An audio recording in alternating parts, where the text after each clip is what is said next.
prayer is, okay, this prayer is on page 188 in this book, the Universal Prayers.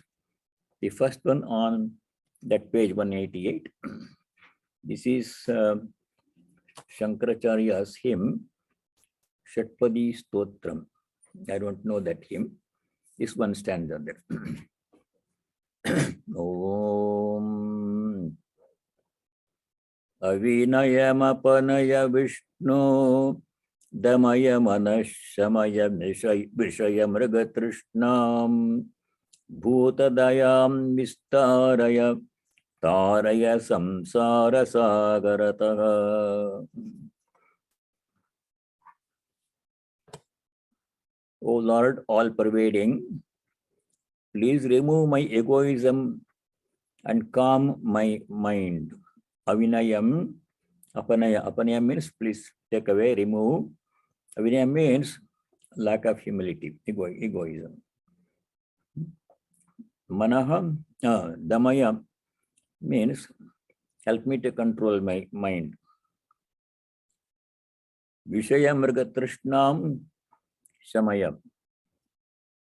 Take away from me the illusion of the world. Bhutadayam mistaraya. Increase my love for all beings. Taraya samsara sagarataha. And save me from the ocean of worldly existence. This is the kind of prayer we should always praying to God in this way. Make our minds calm and reduce our desire for sensory enjoyments of sense objects, and make us more compassionate towards all beings. Bhutadayam vistaraya samsara sagarataha taraya. Taraya means please help me to cross over the ocean of worldly existence. Om Shanti Shanti Shanti. We just began the 16th chapter last time. The 16th chapter has a description of Daivi Sampat and Asuri Sampat. Sampat means wealth. In spiritual life, wealth is not material wealth. Wealth here means our virtues, which help us to purify the mind and pave the way for God realization, to get pure devotion to God and also self-knowledge. In the Gospel of Sri Ramakrishna, Sri Ramakrishna has said, he taught mainly devotion. He said, if you get pure devotion, Shuddha Bhakti, Prema, if you get that one, Divine Mother will give you self-knowledge also. So, if you get one, you buy one, get one free. If you practice spiritual discipline, devotion, get pure devotion, self-knowledge will come. Directly getting self-knowledge is more difficult, the path of jnana. Sri Ramakrishna again and again said it's not suitable for majority of people in the Kali Yuga. So that's a distinction between divine virtues and demoniac qualities. Asuri Sampat. If we know the distinction, then we know which one to pursue and which one to stop, eschew. So the first three slokas of this chapter 16, Bhagavan Sri Krishna describes how many? 25, 26 different virtues, good qualities that we all have to practice. That's the essence of spiritual life. Spiritual practice means doing all these things. This list is similar to the list we saw in the earlier chapters. Almost same virtues have come in the 13th chapter and 2nd chapter and 12th chapter and 14th chapter. Many of them are common. So we are familiar with this general subject matter in this chapter. So the chapter begins with Bhagavan's instruction there is no question at the beginning of this chapter from Arjuna. Some chapters begin with Arjuna's question. This begins with Bhagavan Sri Krishna's instruction. Sri Bhagavan Vacha Abhayam Sattva Samshuddhi Jnana Yoga Vyavastitihi Dhanam Damascha Yajnascha Swadhyayastapa Arjavam. You will see many of these have come before in the 13th chapter. The 13th chapter, verses 7 to 10, there are 20 different virtues which describe the virtues of a jnani who has self-knowledge. Almost same thing. The first one is abhayam. We just began this abhayam last time. Abhayam means freedom from fear. The commentary, Shankaracharya does not say much about this. He says abhayam abhiruta, freedom from fear. But why bhayam comes, we tried to understand last time. Bhayam, fear comes. Fear is afraid of pain, impending loss, or expecting something bad to happen, causing us pain and loss. That feeling of insecurity, of fear, it comes from other sources other than the self, Atman. If Atman alone is there, there is nothing besides Atman. Ekameva advitiyam, one alone and not a second. Atman is described in this way in the Upanishad. Then there is no other source of danger outside the Atman. There is nothing, no other second object or entity or person to threaten us or to cause any damage or pain to us. No fear. That state of unity of consciousness, Atman alone, no world, no object, nothing, where there is no other to be seen, where there is no other object to be heard from, there is no other object to be thought about. That state of awareness, we are only aware of the Atman, pure consciousness. In that state alone, there will be total absence of fear, freedom from fear.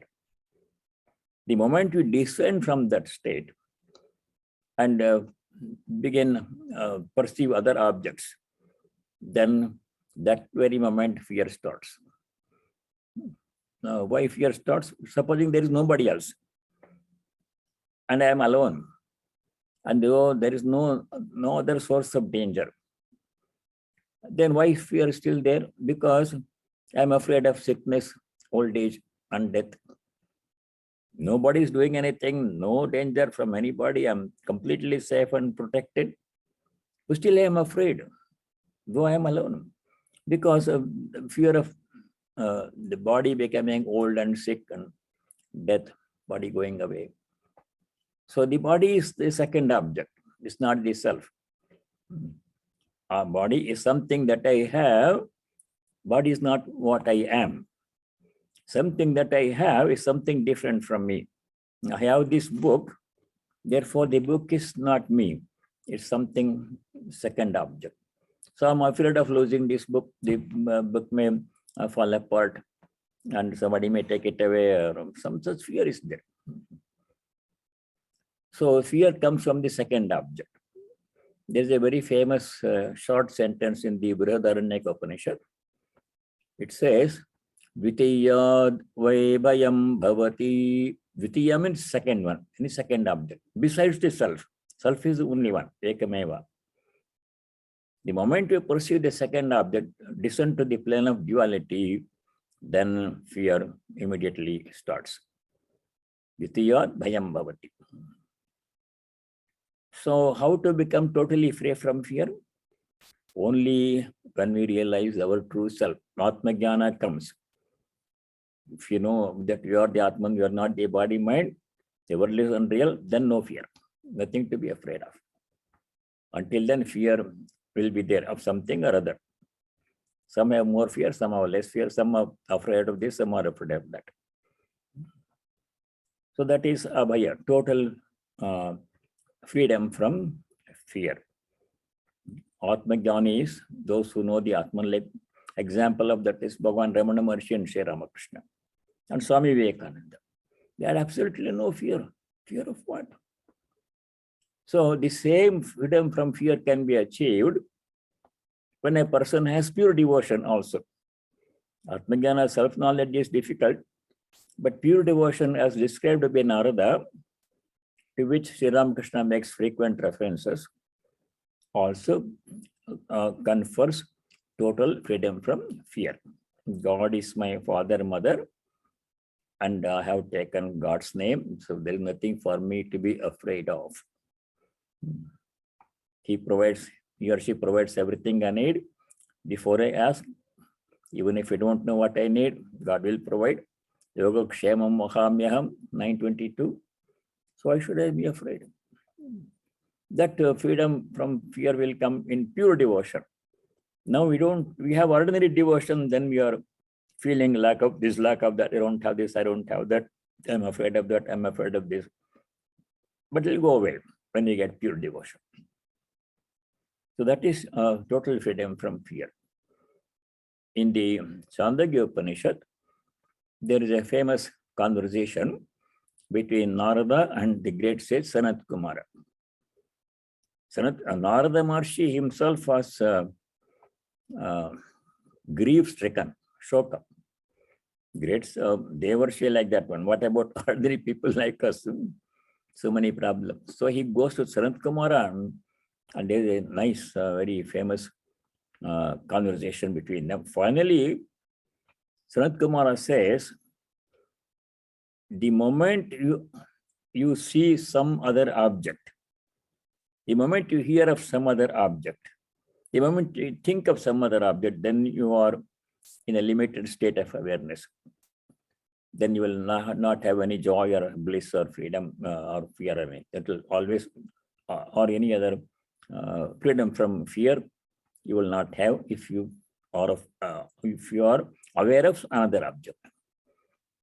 This nice sentence is, part of it is, yatra nanyat pashyati, nanyat shrunoti, nanyat vijanati sa bhoma. Bhoma means infinite. Infinite, satyam jnanam anantam brahma. That infinite Brahman awareness, if we have, then there is no fear. No other problem, not only fear, no other problem. The moment you see somebody else, think about somebody else, see somebody else or something else, then all problems will start. Question of relationship. Or do I like that person? Or do I dislike? Does he or she like me or dislikes me? All these things will start in duality. So total freedom from fear comes only upon God realization. Until then, some little fear will be there. The fear of the time I realize God or not in this life, that fear is also there.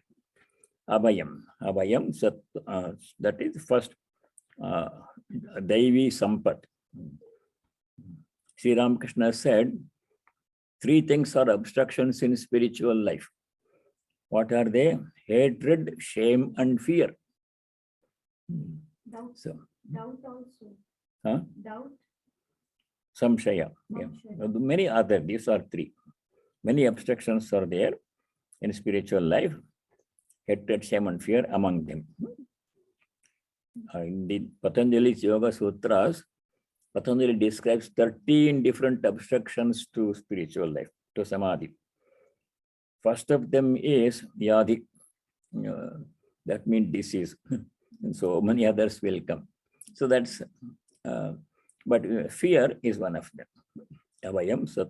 Second virtue is Sattva Samshuddhi. The word Sattva has different meanings. One meaning is Sattva Guna. The 3 gunas we studied in the 14th chapter, Sattva, Rajas, Tamas. Sattva means that Sattva Guna. And the second meaning of Sattva is any object, anything that exists. The third meaning of Sattva is here, mind. Sattva means the mind. Avayam Sattva Samshuddhi. Samshuddhi means purity, purity of mind. This is the whole thing. Why we are not seeing God now, though He is within us and everywhere in everyone? Why can't we seek Him if He is there? Because mind is not pure. The main problem is impurity of mind. What are the impurities of mind? We are familiar with that. The six enemies, Hari, Shad, Varga. Hari means enemy, Shad means six, Varga means group of six enemies. Enemies are not outside, other people are not our enemies. Even if they are not favorable to us, if they do wrong things to us, they are not our real enemy. Our real enemies are within us. Six of them or more. What are they? Kama, Krodha, Lobha, Moha, Mada, Matsarya. Kama means lust. Lust means desire of all kinds, not only desire for sensory pleasure, but desire of all kinds of desires. Desire to buy something, desire to have this, desire for position, power, fame, youth, beauty, good looks, and all these are various desires, innumerable desires. That is one. Sattva Samshuddhi means having no desires, freedom from desire. That's a very high state of existence. Some desire will be there, and some desires are good also. In the 7th chapter, sloka number 11, Bhagavan Shri Krishna says, Dharma viruddho bhuteshu kamosmi bharatarshava. Arjuna, I am desire free from kamaraga. Now that is balam balvata musmi kamaraga virjitam dharma viruddho bhuteshu. Desire that is not opposed to dharma. Aviruddha means not opposed to dharma. So good desires are there. Dharmic desires are there. What are they? We should cherish them. Desire to become a better person. Desire to acquire knowledge of God. Desire to acquire devotion to God. A desire to see God. Desire to see if we can do something to needy people, animals and plants. These are good dharmic desires. We can fulfill them. But bad desires, of course, we don't have to give desires, examples of bad desires. We know them. They take us down. So, Kama is the first enemy. We are discussing enemies of impurities of the mind. Sattva Samshuddhi, purity of mind, making the mind free from these impurities. What are they? Kama, Krodha. Krodha is a very big enemy. Anger does not leave. We think we don't have anger, but when the provocation comes, immediately anger comes with no time to think. It comes, suddenly it comes. And when we become angry, we lose the ability to reason. We lose the ability to distinguish between what is right, what is wrong, what is appropriate, what is inappropriate, where am I, who am I, how should I behave. All that will be forgotten. Smriti Brahmsha will come in anger. We become temporarily insane and end up doing bad things, saying bad things, which we repent later when the anger goes away. So, very big enemy, anger. Swami Buddhananda was a sadhu who lived in this country and went back to India. He has written several books, small books. One of them is Anger and Its Control. The Mind and Its Control, one book. Another is about anger and its management, control. Very nice small books he has written. So, anger, Kama, Krodha. And next enemy is Lobha. Kama, Krodha, Lobha. Lobha means greed. Greed is a great enemy. Greed means not being content, opposite of contentment. No matter how much a person has, he or she has no satisfaction. Want to have more, want to have more. Some time ago, I told a story, Tolstoy's story, Russian author. Tolstoy, he wrote a very nice short story. How much land a man needs.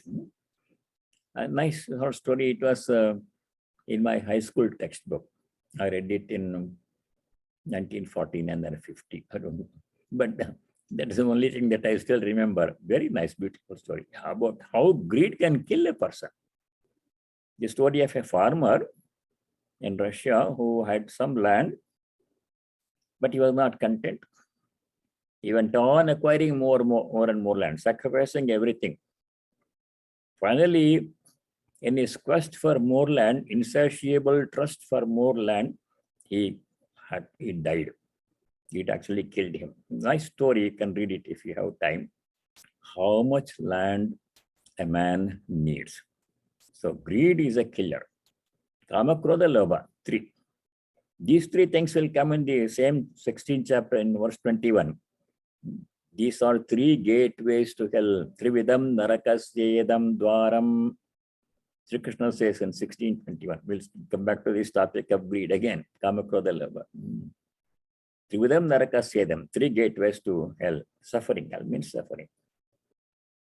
So that is 3. Kama, Krodha, Lobha. Moha, delusion. These are enemies of the impurities of the mind we are discussing. Delusion, moha means not being able to understand things clearly, misunderstanding things, seeing something and mistaking it to be something else. The greatest moha is thinking that worldly objects and relationships will bring happiness. Just a moha. They appear to bring happiness to some extent, they do. And then when you reach for them, then you will realize with that little happiness these things give, relationships give, a lot of pain will also come. Then you repent, why did I get into this one? Like that one. So moha, inability to think deeply and properly. Misunderstanding. Kama, Krodha, Lobha, moha. Then next one is mada. 5th one. Mada means pride. Pride is the opposite of humility. I am such a great person. I have so much knowledge. I have so much money. I'm the president. I'm the chief. I've done all these things. Pride. Because all these things of which people are proud of, they go away sooner or later. Even if a person is at the highest position and the maximum wealth, billions and billions of dollars, how long will that last? All associations, all possessions are temporary. One day they will be there, I have to leave, or I'll be there, they will leave. You will leave all of one by one or all together at once. Somehow or other separation is sure to come. So we should not be proud. We should be humble. That is mada. Kama, Krodha, Lobha, moha, mada. 6th one is matsarya, jealousy. Jealousy means opposite of mada in a way. If somebody has something more than I have, then I am jealous of that person. Yes, recently in the news there was a Mercedes car maker sold a car for $143 million. One car, $143 million. So somebody bought that car. And it is, I saw the picture, of course, I can't see the car. They won't even let me go near the showroom. They will show me away.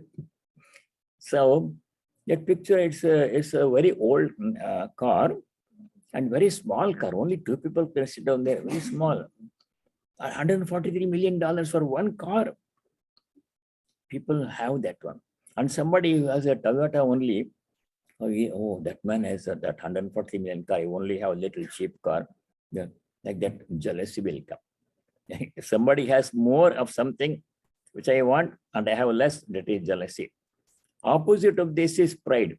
If he has only a Toyota and I have this 140 million car, then I'm proud. Oh, I have such this expensive car. This is their opposite thing. Mada, Matsarya. So, ahamkar, I mean, is it right or in Bengali it is synonymous with ahamkar? Ahamkar. Ahankara. Is that pride? That is pride, egoism. Ahankara means I feeling. The feeling that I is dominant. That ego is actually not, it has no real existence because only Atman is there. From where that feeling of I comes, it is hard to explain. They say in Vedanta, it is due to Maya. But where does the I come? Which is the I? Are you the body I or what is the I? This is all. That is not the pride. is not substantial, but it causes a lot of problems. And the good news is it can be gotten rid of. When the I merges into the He, the Lord, out of devotion or self-knowledge, then I disappears and the fall problem. So ahankara and pride is not same. Ahankara means I feeling. Ahankara and pride is not the same. Similar, but not the same. Not the same. Pride is because of ahankara. So where were we? 6 enemies. Kama, Krodha, Lobha, Mohamada, Matsarya. In addition, there are several more. Sri Ramakrishna adds 3 more: hatred, shame, and fear. And someplace he says how many? 8 fetters. So depending upon how you count, so many enemies, impurities in the mind are there. Sattva samshuddhi means becoming free from all these impurities. How to become free? Now that is the important question. How can I become free from fear? How can I become free from lust, anger, and greed? These methods are different, many and different. Many of them are doable. See, according to Sri Ramakrishna, all impurities of the mind can be removed by chanting God's name with devotion. Not mechanically chanting, but with devotion. Constantly chanting God's name purifies the mind and body both, he said in the gospel. And holy company, seeking company of holy people, truly holy people. Their company itself is uplifting, purifies our mind. So that is very powerful. It has very powerful effect, holy company. So chanting God's name, seeking holy company, and listening to Sravanam, listening to the chanting of God's name and devotional chanting, devotional singing, Sahasranama, chanting all those various hymns, they all purify the mind. And reading the lives and biographies and teachings of holy people, that purifies the mind. In many ways, any kind of tapas, meditation, japa will all purify the mind. Any kind of spiritual practice. Some combination we have to choose which works for us. So that is sattva samshuddhi, purity of mind. Very important requirement. This is one of the most important daivi sampat, divine qualities we have to have. We all have to that to some extent, but you have to make the mind completely pure. There is also this other point. In the Upanishad, it says, when does total purity of mind will come? When all the impurities will go away, when does it happen? Upanishad, only when you realize God. 3 things happen when you realize the truth, that I am the Atman, or I have pure devotion. Until then, there will some trace of all these impurities will linger in our minds. So, which happens first, egg or the chicken? Unless I purify the mind, I won't be able to see God. Unless I say God, I won't be able to become free from all impurities of the mind. So they happen at the same time. If we do our spiritual practices with sincerity and pray to God for purity of mind, kamadi dosharitam kurumanasam. Another way to purify the mind is to pray to God to make our mind free from impurities. In the Ram Nam Sankirtan, we say, one sloka which ends with Nanyaspraha Raghupate Hridaye Smadiye, O Raghupate, Lord Rama, I don't have any other desire. Nanyaspraha.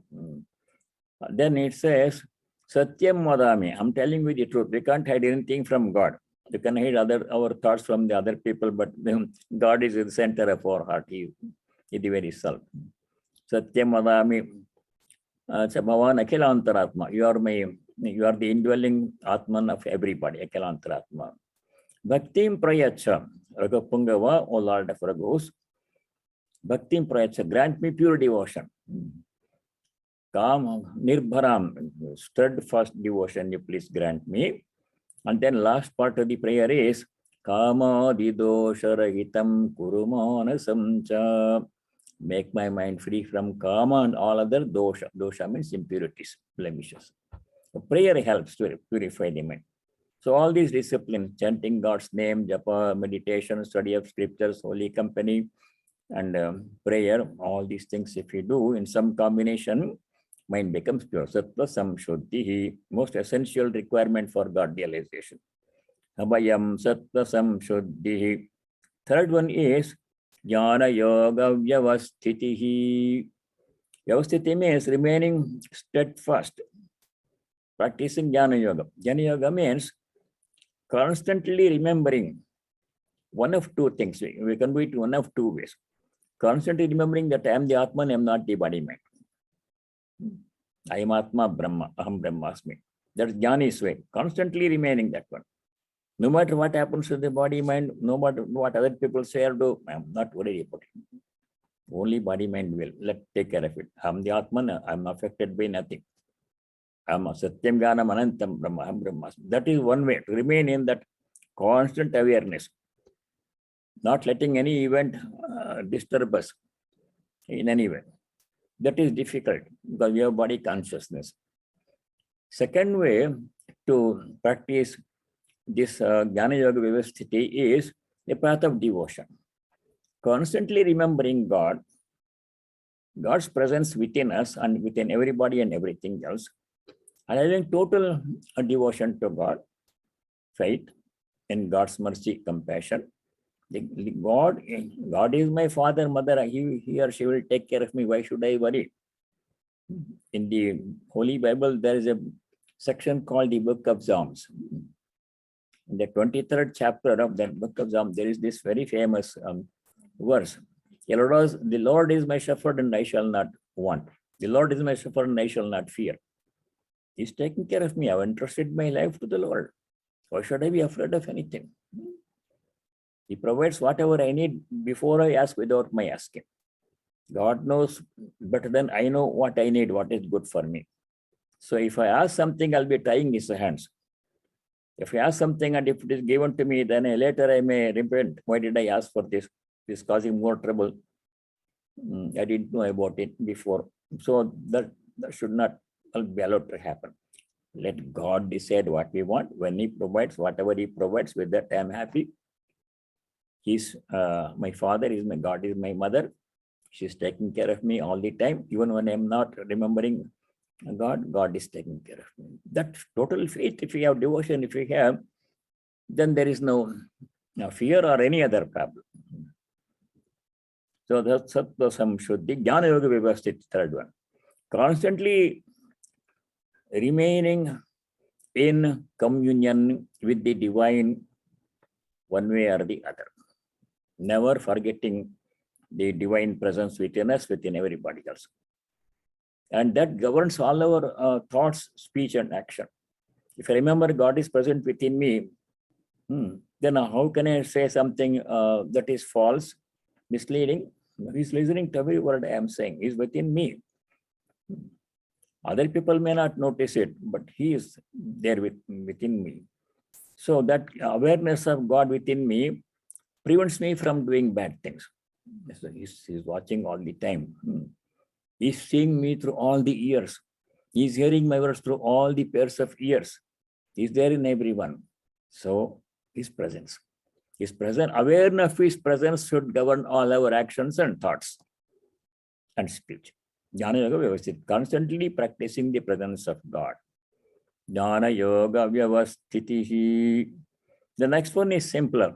We have heard about it, Dhanam and charity.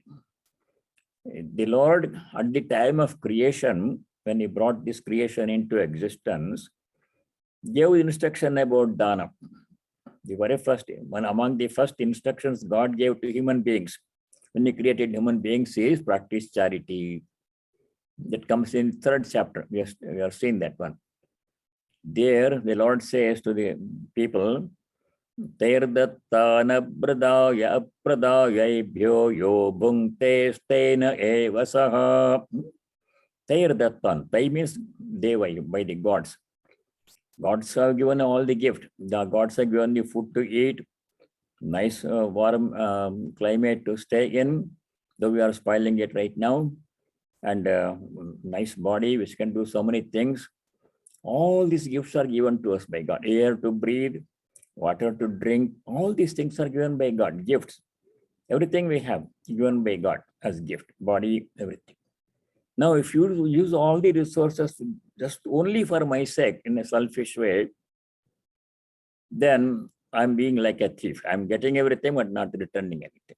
Tayar dattan, gifts given by gods, apradaya, without giving, sharing with other people. Yo bhangte, a person who eats, enjoys everything, all the gifts for himself or herself. Saha stena eva. Stena means a thief. Such a person is a thief. Then the same chapter, third chapter, we come across the line, ye pachanti bhunjate te tvagam papa ye pachanti atma karanat. Atma karanat ye pachanti. One who cooks food for one's own self does not share food with anybody else. Food means any object. Then such a person is eating his own sin. Bhunjate te means those people who don't share their whatever they have with other people. Atma karanatye pachanti. They cook for themselves, take care of themselves, don't worry about other people's needs. Such people, what do they do? Bhunjate agam. Agam means papa. Sinful people. So we have dhanam comes there. At the time of creation, God told us to practice dhanam. And dhanam comes in the Upanishads also. In the Brotheranya Upanishad, there is a very nice story. Swami Atmagyanji gave a Sunday talk on this many years ago. The title of his talk was Da Da Da. Remember thunder, sound of thunder. He gave a nice talk. It's in the Brotheranya Upanishad. The story, to make it very short, the Prajapati, the creator. Prajapati means the lord of the beings, the creator. He had two students. They are three students. One student representing all the devas, gods.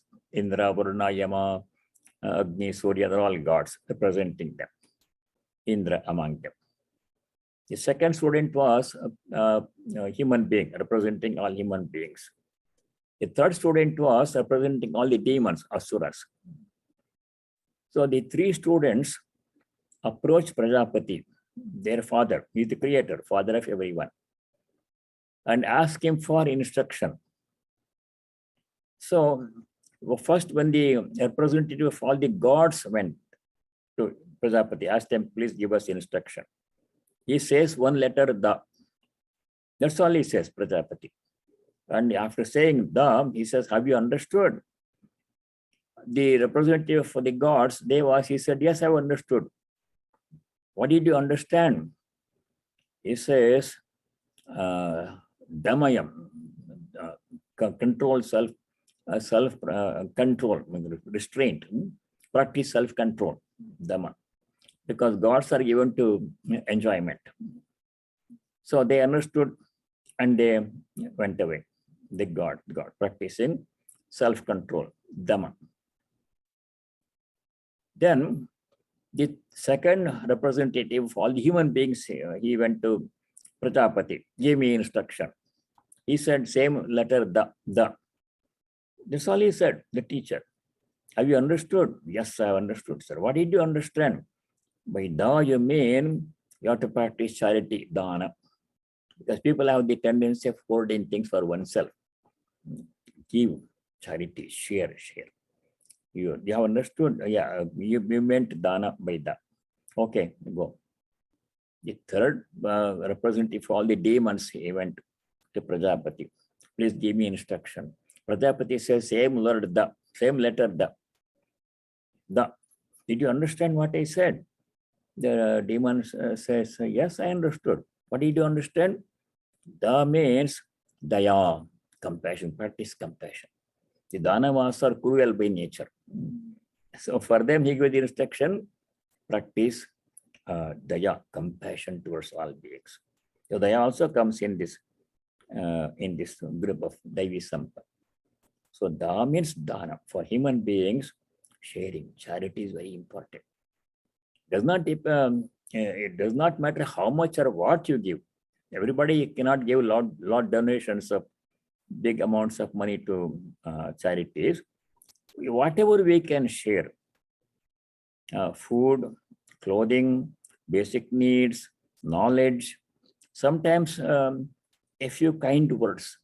Somebody is in trouble and we cannot take away somebody's pain, but we can console that person, give some comfort by calling and saying a few kind words or holding the hands and say, I'm with you. No words need be spoken. That kind of sharing, giving must be practiced by all. Dhanam. Then the three kinds of dana. Dana can be sattvic, rajasic, tamasic. Sattvic dana is, it will come in the 17 next chapter, 20, 21, 22. We'll study them in detail then. Briefly, sattvic dana we should do, not rajasic, tamasic. Sattvic dana means we have to give charity, first of all, without expecting anything from the other recipient. We should not have expectation in our mind. I'm giving this gift to this person, he or she should return it to me on my birthday. For his birthday, I'm giving this birth on my birthday. How much he will give, let me see. That calculation should not be there. Give means forgot. The moment it leaves your hand, you forget about it. Don't even ask the remaining person, I gave you that shirt, are you wearing that one? No, wrong thing to do. Once it leaves your hands, you're totally disconnected with it. Not even thought. You should not think about what I gave to somebody. What the right hand gives, the left hand should not know. Give in secret. The prayer also must be done in privacy, not in public. So dhanam, that is sattvic dhanam. Deshe college patreta. Three things have to be kept in mind while giving charity. What are they? Desha kala patra. Desha means a space or area, a place where dana is done, a proper environment. Not when so many people are watching, not like that one to show off in privacy. And kala means at the right time. When the person is hungry, then you give food, it will be appreciated. If the man has just had a very big meal, 5-course meal, if you give something to eat, it is not useful. Time is not proper. Like that one. Patra means the recipient. The recipient must be suitable. Somebody who needs the thing that we give, and someone from whom we cannot expect anything in return. Diyate anupakarine. So keeping these things in mind, the right recipient. Recipient must be, supposing there is a very poor person standing at the traffic intersection holding a cardboard. And then to that person, if you give $2 or $3 and some food or something, it will be appreciated. At least for a few hours, his hunger will be satisfied. But if a rich person, a billionaire is there, if you give $5, what does he care for your $5? It's dana. Second thing, another thing to be kept in mind while giving charity, Swamiji explains nicely in his Karma Yoga book. You should give with humility. Bhiya deyam, Sriya deyam, like this in the Upanishad, instructions are given on how to give charity. Swamiji says, don't stand on a pedestal and give 5 cents to a beggar, saying, hey, poor man, I have given money to you. The wrong attitude. With humility, we have to give. Bhiya deyam, Sriya deyam, Samvida deyam, like this Upanishad says how to give. With humility, with modesty, and being thankful to the person who receives our gift. We expect the other way. If I give something, I expect the person to thank me, send me a thank you card. People complain, I gave this, she didn't send me a thank you card, like this one they say. No. We should thank the person who receives our humble gift, because that person is giving me a chance to practice charity, which enriches my life. I become a better person by giving charity. Whether that person's status changes or not, it's not important. Maybe not.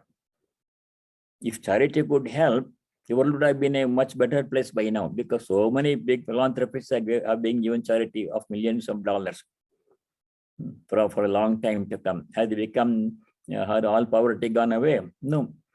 Swamiji says, when you give something or do some service to other people or beings, you should not expect great big changes in the world. The world will go on as it is. It has gone along the same way it has been. Same problems which we are now are also they were also in the same problems in the time of Rama and Krishna. The world has not changed. Swamiji says the world is like the curly tail of a dog. These are his words in Karma Yoga. No matter how much you try to straighten it, it will become curly again. So it's not to change the world that we give charity or do service. It is to practice non-attachment and become less selfish, to become more unselfish. That's the purpose of giving charity. It benefits us, not necessarily the recipient. There is a nice chapter in the Swamiji's Karma Yoga book. There are 8 chapters. One of them is, we help ourselves, not the world.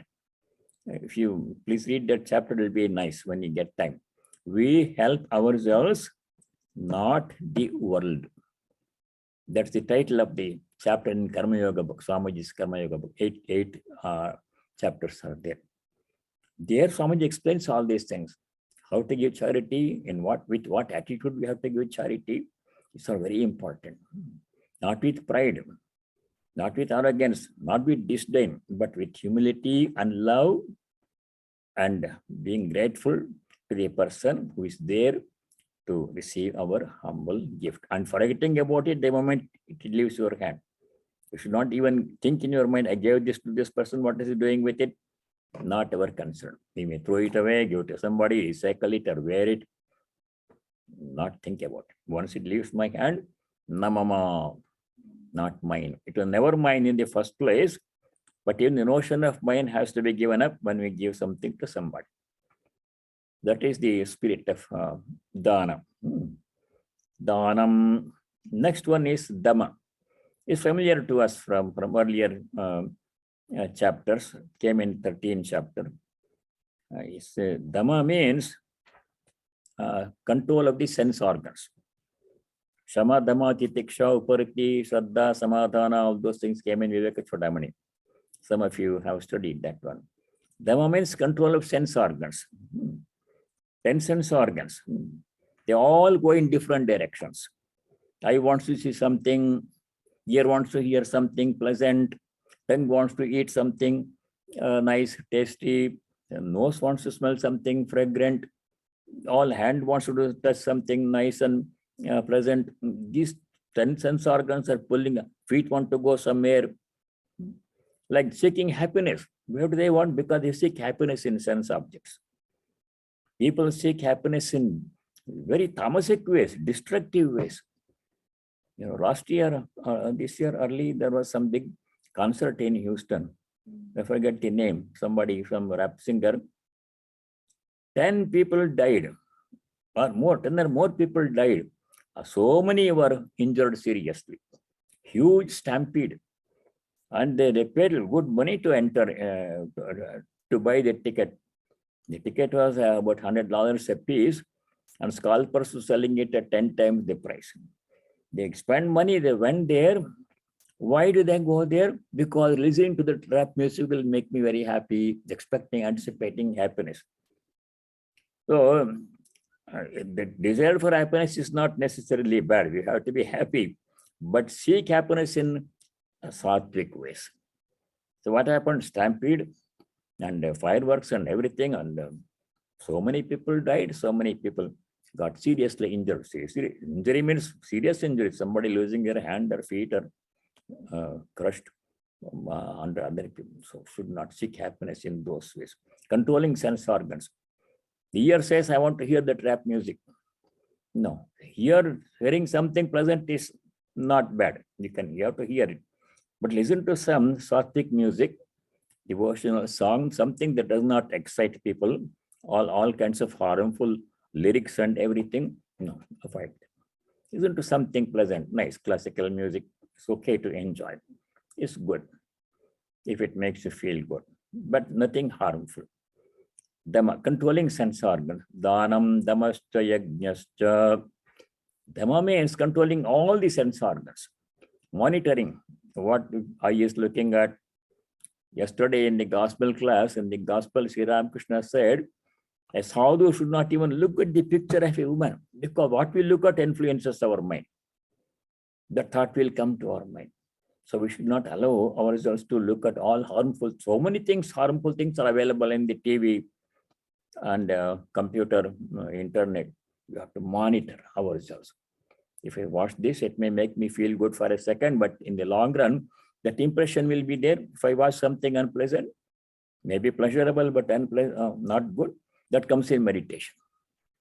There is not end there. If I sit down for meditation at evening after watching all kinds of movies and everything, all those things will come at the time of meditation.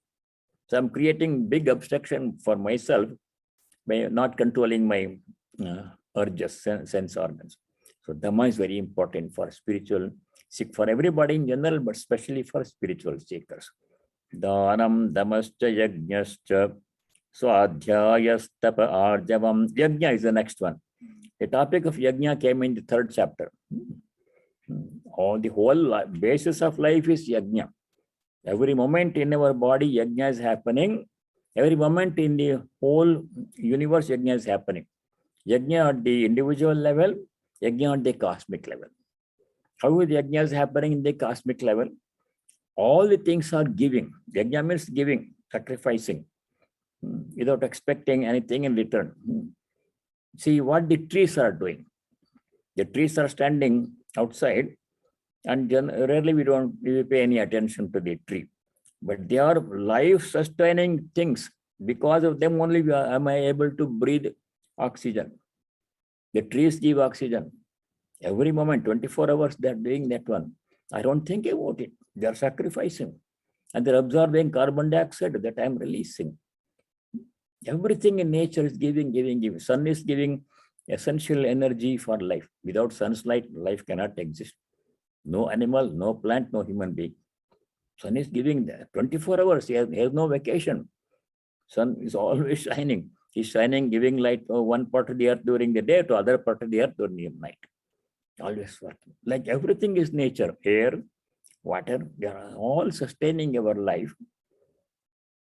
And they are giving. What I am doing, receiving everything from nature, from other people.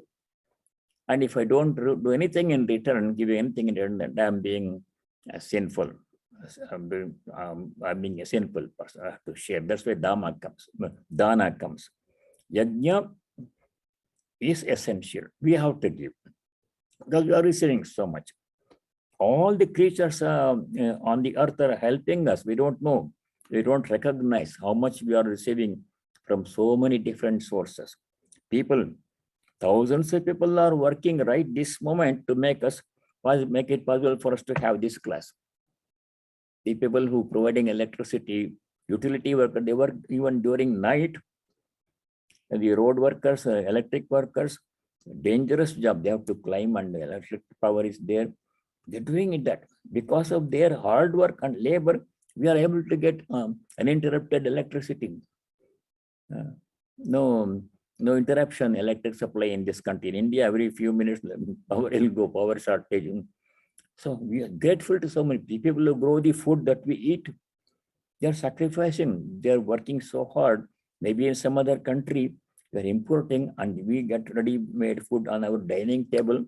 All these chain of workers who participate in this, making this food grown in the field somewhere else, being available in a ready-to-eat form on our table. How many people are involved if you count? Innumerable people. People who grow it, people who process, the people who market, the people who transport, and the people who make it available to us in a usable form. So many people are involved in every action that we do. So what are we doing in return? So all our actions we have to do as yajna. Whatever I do, I can't do the same thing that I cannot grow food and give to somebody. That's not in the same way. But whatever work I am doing, I should do it as yajna. This has come before in the 3rd chapter. Shloka number 9 in chapter 3. There Bhagavan Shri Krishna says, any action that is not done as yajna is going to be binding. Yajnarthat karmano nyatra loko yam karma karma bandhanaha tadartham karma kaunteya mukta sanga samachara. 3:9. Important verse. Bhagavan gives instruction on how do all your actions as yajna. Whatever I am saying is yajna. Hearing is yajna. Eating is yajna. That's why we say Brahmarpanam. Eating, how eating is yajna. Vishwanara Agni is there. 15th chapter we studied that one. Vishwanaro Bodhva, like that one. Every action should be done as yajna. That means with the spirit of offering. I'm doing something, I'm offering to other people, animals, plants, all of nature, to God. This instruction comes several times in the Gita. Bhagavan said, whatever you do, offer it to me. That means yajna. Why should we offer? Because everything we have comes from him through nature, other people, animals and plants. Even the small earthworm, how it contributes to our life, we don't recognize. I read somewhere. You see, they come out during the rainy season, not very nice to look at on the floor, on the ground. Earthworm, what does it do? It fertilizes the soil. Because the earthworm, the soil becomes fertilized and it provides the essential nutrients to the soil that gets into our food out. We grow food. It's contributing. Its whole life it is doing day and night. We are not aware of that one. We receive it and we don't do anything. Yajnarthat anyatra, other than as yajna. Karma, if you do action other than as yajna, not as an offering, any action that we do should be done as offering. If you do that one, we'll become free from bondage. Mind will become pure and paves the way for God realization. If we don't do it as yajna, as a selfish activity benefiting only myself, then our impurity will become more selfish. The more selfish we become, farther away from God we go. More unselfish we become, we get closer to God. Yajna means makes us more unselfish. Doing all activities, yajna makes us more unselfish. And if you become totally unselfish, what happens? You are one with God. What does Swami Vivekananda say about this one? Remember that famous sentence? 3 words in Karma Yoga book. Unselfishness is God. So Swamiji has all these short sentences, one-liner that are so profound and so important. Unselfishness is God. How do you become unselfish? By doing everything as yajna. All activities we do, even office work, wherever you work in the office or school or clinic or bank or business or government, all work is done as yajna. You're serving society. You're serving society. In people in government offices, they have little part to play, but essential part. Every person's work is important in maintaining the whole country, the economy, and the world. So we have to place our activities in the largest possible context, not in a personal context. How does it benefit me? No. How does my work benefit the whole community, society, country, mankind, animals and plants? That should be in our mind when we do some work. So enlarge the context in which we perform all our work, do it as yajna, then we can reach the goal. So yajna is mentioned here. Dhanam, tamasta, yajnascha. So 2 more things are remaining. So 3. Swadhyayas, tapa, arjavam. We'll study these 3 things next time. Swadhyaya means it has come to us earlier. We'll come again in next chapter, 17th chapter, Swadhyaya. Study of scriptures, we'll understand that. And tapa means austerity. What is austerity? How to practice it? What kind of austerity? What does it do? These things we'll study. Arjam means, Arjam came the 13th chapter. Amanitamadam vitvam ahimsa kshantir arjavam, 13th chapter, sloka number 7. Arjam means straightforwardness, simple to understand. We'll study these things. Next time, I shall say the closing prayer. Then we can have some time for a discussion. Om Sarve Bhavanta Sukhina, Sarve Santu Niramayah, Sarve Bhadrani Pashyantu, ma kaschid dukkha bhag bhavet. Om Shanti Shanti Shanti ji. Om. May all be happy. May all be free from ill health and other diseases. Niramayaha. May everyone practice what is noble, dharmic, and auspicious. May no one be subject to misery. Om peace. May there be peace and joy in our hearts. May there be peace and harmony amongst all beings. May there be peace everywhere in nature. Hari Om Tat Sat. Sarvam Sri Ramakrishna Arpanamastu. Manjunath Namaskara. Thank you for the greetings. Somebody listening from Maryland here. Very good. Thank you, Maharaj. Very nice. Thank you, Swamiji. Thank you very much, all of you. Namaste. Rao Sahib from Holland. Very good. Swamiji, I have a question about yeah. See what the question is. About what?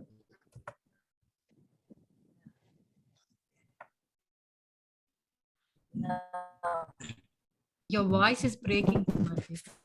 Couldn't hear the question. Swamiji, I have a question about yajna you were telling just now, yajna. And yes, it is sacrifice. Yes, yeah, I'll get this a little closer. So sacrifice. So last time I had, yeah, I'll hold it now. Is that better? No? Yes, Okay. yes. And what I want to do is in the whatever life I have left. Is that saying like that? Is that considered egotistical? What is it? Yajna is considered egoistical. Is that the question? No. Yeah. Yajna means the opposite. Yajna means No. not I, but thou.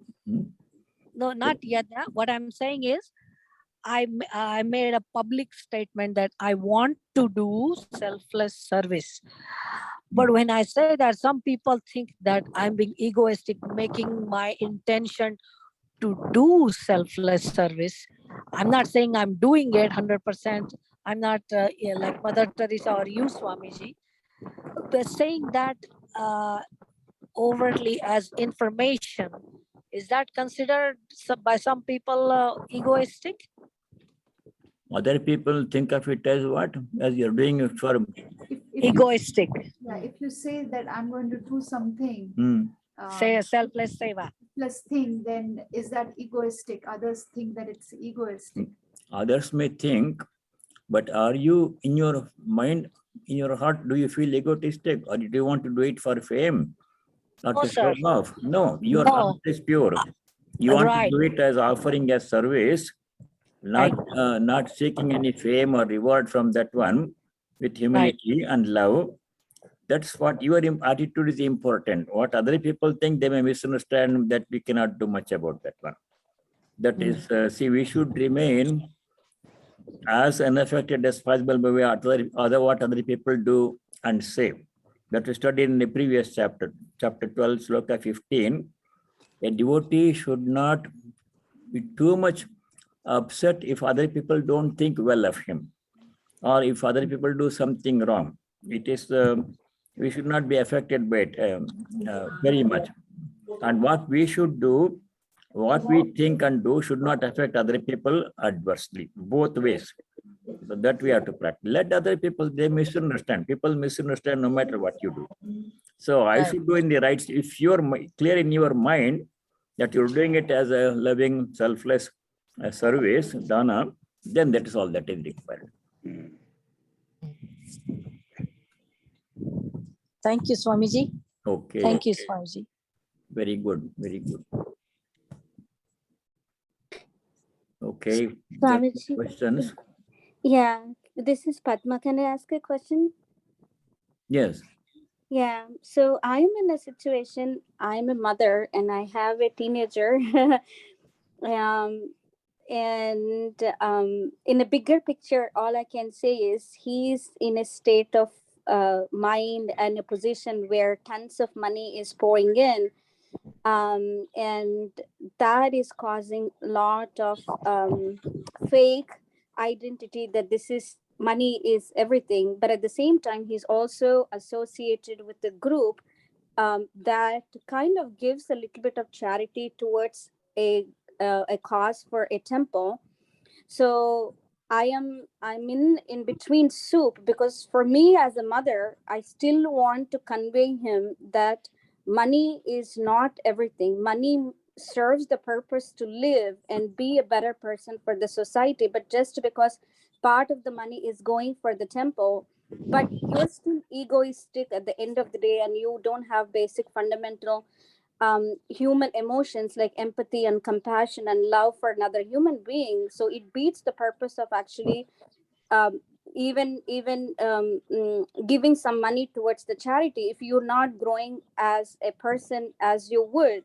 So I'm kind of in between a soup, and I am convinced that as a mother I should teach him, at least show him as a role model, that money is not the only thing. We have to respect that the human qualities, the empathy, the love and compassion for another human being.